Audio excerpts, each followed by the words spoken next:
പത്തിലക്കറി കർക്കിടക മാസത്തിൽ ആരോഗ്യത്തിന് അത്യന്തം ഗുണകരമായ പത്തിലക്കറി ഉണ്ടാക്കുന്ന വിധം നമുക്ക് കേൾക്കാം. അതിൻ്റെ ചേരുവകൾ താഴെ പറയുന്ന ഇലകളിൽ ഏതെങ്കിലും 10 ഇലകൾ തിരഞ്ഞെടുക്കുക. അതായത് 10 എണ്ണം. ഓരോ ഇലയും ഓരോ പിടി വീതം, അതായത് തുല്യ അളവിലെടുക്കുക. ചുവന്ന ചീര, പച്ചച്ചീര, മുള്ളൻ ചീര, സാമ്പാർ ചീര, തഴുതാമയില, പയറില, കുമ്പളത്തില, തകരയില, കാട്ടുതാള്, കുളത്താള്, മത്തൻ്റെ തളിരില, കോവലിൻ്റെ ഇല, ചേമ്പില, ചേനയില. ഇതിൽ ഏതെങ്കിലും 10 ഇലകൾ എടുക്കുക. 10 ഇനം. കർക്കിടക മാസത്തിൽ മുരിങ്ങയില ഒഴിവാക്കുന്നത് നല്ലത്. പിന്നെ അരപ്പിന് വേണ്ടത് കുറച്ച് തേങ്ങായ, പിന്നെ കാന്താരി മുളക്, വെളുത്തുള്ളി, ജീരകം, അത്രയാണ്. പിന്നെ താളിക്കാൻ വേണ്ടത് വെളിച്ചെണ്ണ, കടുക്, വറ്റൽ മുളക്, കറിവേപ്പില, ഉഴുന്നുപരിപ്പ് കുറച്ച്, പിന്നെ മറ്റുള്ളവ മഞ്ഞൾപ്പൊടിയും ഉപ്പും. ഇനി തയ്യാറാക്കുന്ന വിധം: നമ്മൾ തിരഞ്ഞെടുത്ത ഇലകളെല്ലാം നന്നായിട്ട് കഴുകി വൃത്തിയാക്കണം. അതിനുശേഷം അത് ചെറുതായിട്ട് അരിഞ്ഞെടുക്കണം. പിന്നെ അരപ്പിന് വേണ്ട തേങ്ങായ, കാന്താരിമുളക്, വെളുത്തുള്ളി, ജീരകം എന്നിവ ചേർത്ത് ഒന്ന് നന്നായിട്ട് ചതച്ചെടുക്കണം.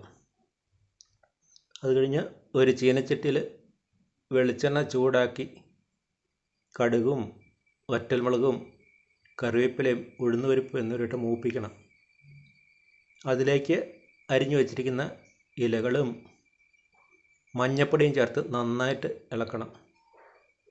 തീ കുറച്ച് വെച്ച് ചട്ടി അടച്ചു വെക്കുക. ഇലകൾ വേവിക്കാൻ പ്രത്യേകം വെള്ളമൊന്നും ചേർക്കേണ്ട ആവശ്യമില്ല. കുറച്ച് നേരം കഴിഞ്ഞ് തുറന്ന് നോക്കിയാൽ ഇലയിലെ വെള്ളമെല്ലാം വറ്റി ഇലകൾ ചുരുങ്ങി പകുതിയായിരിക്കുന്നത് കാണാം. ഈ സമയത്ത് തയ്യാറാക്കി വച്ചിരിക്കുന്ന അരപ്പും ആവശ്യത്തിന് ഉപ്പും ചേർത്ത് നന്നായി യോജിപ്പിക്കുക. അപ്പോൾ രുചികരമായ പത്തിലക്കറി തയ്യാറായി കഴിയും. ഇത് കർക്കിടക മാസത്തിൽ നമുക്ക് കർക്കിടക കഞ്ഞിയുടെ കൂടെ ഉപയോഗിക്കാൻ പറ്റിയ ഒരു തോരനാണ് പത്തിലക്കറി. പത്തിലക്കറിയും കർക്കിടക കഞ്ഞിയും ഒരു 7 ദിവസമോ അല്ലെങ്കിൽ 7 ഗുണിതങ്ങളായ 14 28 ദിവസം നമ്മൾ ഉപയോഗിച്ചാൽ നല്ല ആരോഗ്യം ഉണ്ടാകും, രോഗപ്രതിരോധ ശക്തിയും ഉണ്ടാകും.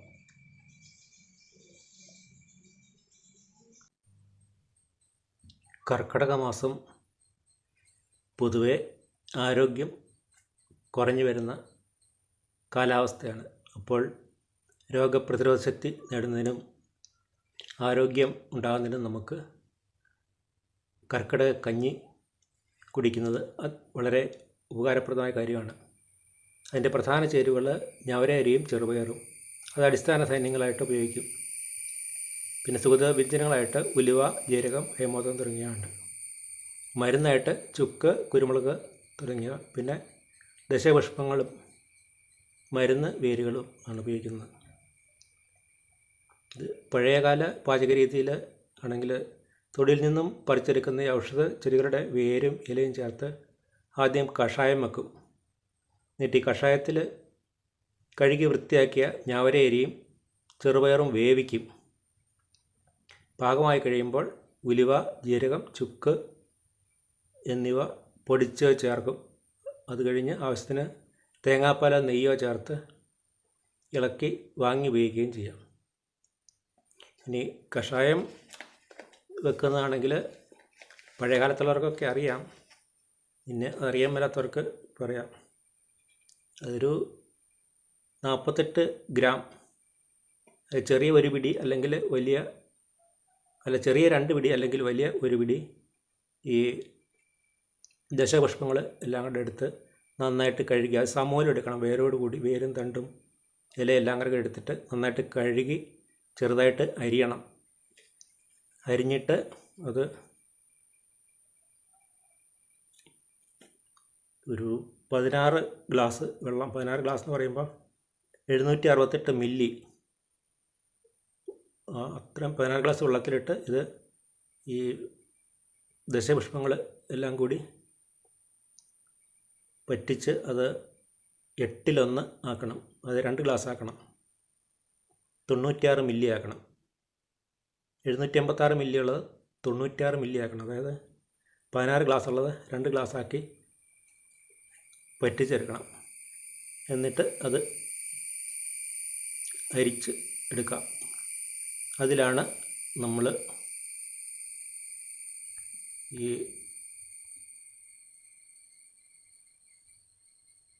ഞവരരിയും ചെറുപയറും കൂടെ വേവിച്ചെടുക്കുന്നത്. ഇനി നമുക്ക് ദശപുഷ്പങ്ങളും അവയുടെ ഔഷധ ഗുണങ്ങളും ഒക്കെ ഒന്ന് പരിചയപ്പെടാം. ആരോഗ്യത്തിനും രോഗപ്രതിരോധ ശക്തിക്കും ദശപുഷ്പങ്ങൾ ചേർത്ത കഞ്ഞി കുടിക്കുന്നത് നല്ലതാണ്. ഇനി ദശപുഷ്പങ്ങൾ ഓരോന്നായിട്ടും പരിചയപ്പെടാം, അവയുടെ ഔഷധ ഗുണങ്ങളും. ഈ വീഡിയോയുടെ അവസാനം ഇതെങ്ങനെ ദശപുഷ്പങ്ങൾ ഓർത്തിരിക്കാം എന്നുള്ള കാര്യം വിശദമാക്കുന്നുണ്ട്. അതുകൊണ്ട് അവസാനം വരെ കാണുക. ആദ്യം ഒന്നാമത്തെ പൂവാങ്കുറുന്തൽ. അതിൻ്റെ ഔഷധ ഗുണങ്ങൾ: പനി മാറാൻ ഏറ്റവും നല്ല മരുന്നാണ് പൂവാങ്കുറുന്തൽ. ഒരു ശരീരത്തിൻ്റെ ചൂട് കുറയ്ക്കും, ആവശ്യമില്ലാത്ത നീരൊക്കെ പറ്റിക്കും. മലമ്പനിക്ക് പോലും ഇത് മരുന്നായിട്ട് ഉപയോഗിക്കുന്നു. അടുത്ത് മുയൽച്ചെവിയൻ. മുയൽച്ചെവിയും പനിക്കുള്ള ഒരു നല്ല മരുന്നാണ്. വയറിനകത്തെ കൃമികളെ ഇല്ലാതാക്കും, മുറിവൊക്കെ ഉണങ്ങാൻ, അതുപോലെ മൂലക്കുരു ഇല്ലാതാക്കാൻ ഇത് ഉപയോഗിക്കും. പിന്നെ അടുത്തത് കയ്യോന്നിയാണ്. കയ്യോന്നി എന്ന് കഞ്ഞുണ്ണി എന്നൊക്കെ പറയും. കയ്യോന്നിയാണെങ്കിൽ മുടി വളരാൻ പറ്റിയ മരുന്നാണ്.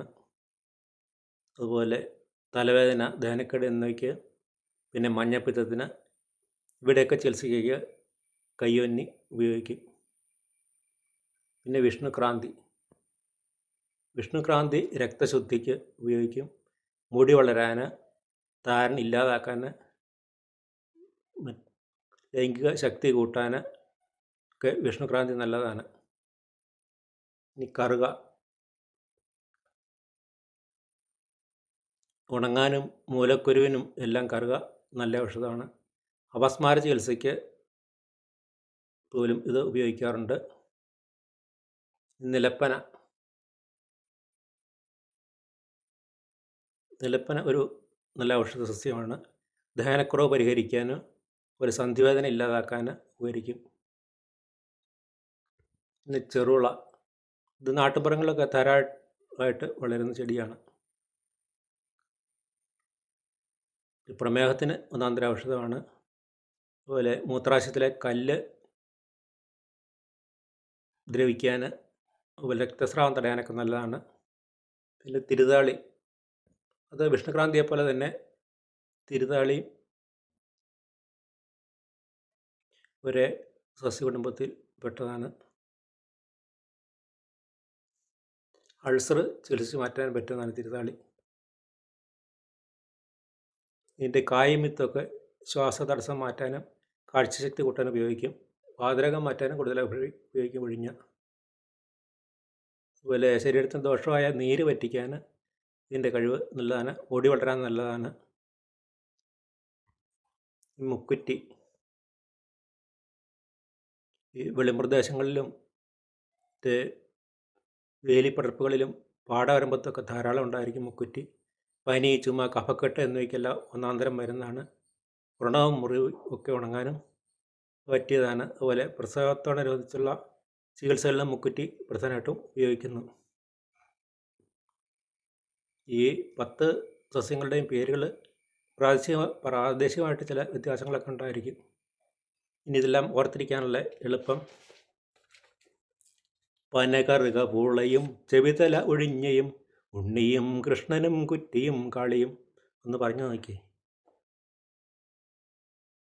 പനകറുക പൂളയും ചെവിതല ഒഴിഞ്ഞയും ഉണ്ണിയും കൃഷ്ണനും കുറ്റിയും താളിയും. അത് പന എന്ന് പറഞ്ഞാൽ നിലപ്പന, കറുക ചെറുള, മുയൽ ചെവിയന്, പൂവാങ്കുറുന്തൽ, ഉഴിഞ്ഞ, കഞ്ഞുണ്ണി അല്ലെങ്കിൽ കയ്യുന്യം, കൃഷ്ണക്രാന്തി, മുക്കുറ്റി, തിരുതാളി.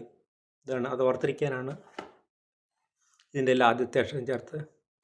പനകറുക പൂളയും ചെവിതല ഒഴിഞ്ഞയും ഉണ്ണിയും കൃഷ്ണനും കുറ്റിയും കാളിയും